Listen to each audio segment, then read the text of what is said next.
Alright, so I'm gonna start off just introducing myself.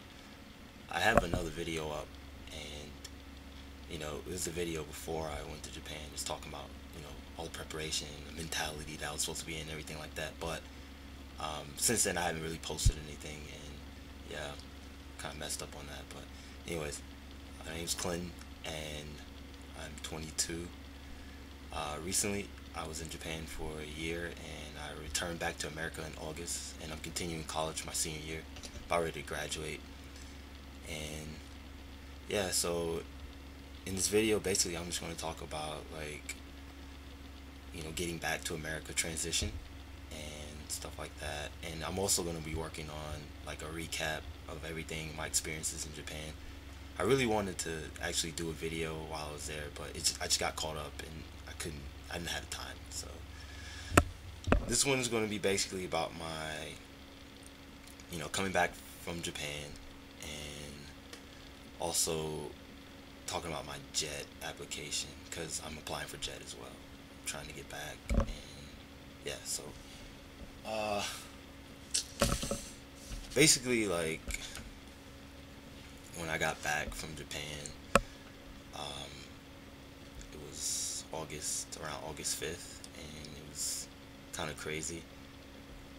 I did, I mean, when you go to Japan, you're like, what do you expect in Japan? But it's kind of like, it's like, what do I expect in America? Like, I've been in Japan so long, like, I'm not even used to my own country anymore. So I was like, wow, I was really culture shocked, like, really, really bad.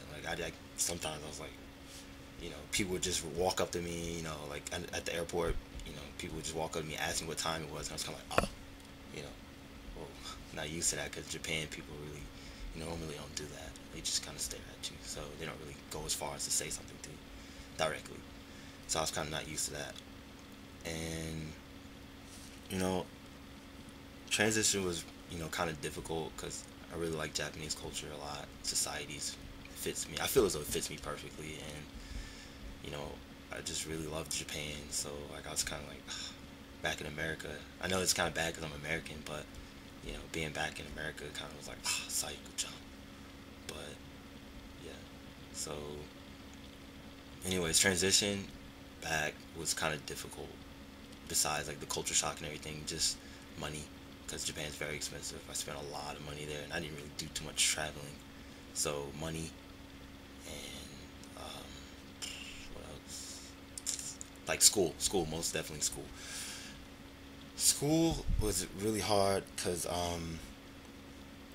I didn't get registered for classes until like I just got back from Japan. Like I was way behind registering classes. I didn't get advised anything like that. So yeah, I was way behind getting classes. And to be honest, when you do a whole year of just intensive Japanese studies and you come back to America or wherever you're from and you go back into your normal like classes, routines. I'm a psychology major, so Japanese and psychology like two totally different subjects. And you know getting back into classes and stuff, I was like sitting there like I can't retain this material. I couldn't focus in class. I couldn't even barely understand my teacher because I sat in a classroom for a whole year, like just continuously listening in Japanese. So I was expecting Japanese, not English.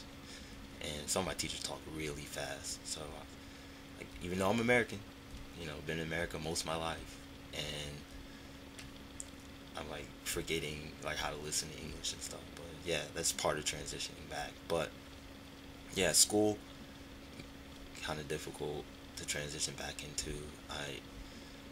You know, I'm still transitioning. Some stuff happened once I got back. But it's kind of just it's not that hard to transition back into. It's just kind of it was harder for me because I was just like really indulged and immersed into Japanese culture. I felt so. It's kind of getting snagged right out of it. Like one day you're in Japan where you've been there for a while, and then the next day you're back at home, and it's kind of like wow, you know, went by really fast, and I'm back here, so I gotta continue actually because study abroad was like a vacation almost. Go to class 3 hours a day, the rest of the day is yours. And then, you're in Japan, so um yeah, like transitioning back, was kind of difficult, but I got a lot of Japanese friends here. There's a couple group of guys and girls, really nice people. Modi, Emi, Hana. She's actually not even Japanese, but she's from the UK, but she's trying to be Japanese. That's cool, but Akari and Marie, they're all like really great friends, and I talk to them in Japanese. I keep my Japanese skills up because while I was in Japan, like I got pretty decent at Japanese. I'm nowhere near fluent, but like a lot of people tell me my Japanese is really good. So I studied hard and worked hard. So talking to them is really cool, and it keeps me on my toes with my Japanese. And I'm also studying still, so I'm not slacking off with the Japanese when I got back.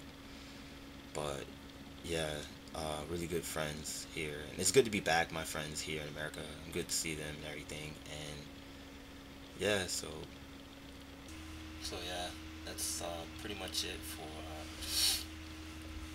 like transitioning back to America. So like I'm gonna split this, part it up like one, two, maybe three, and go ahead and talk about my JET application. How I'm gonna start doing that. All right.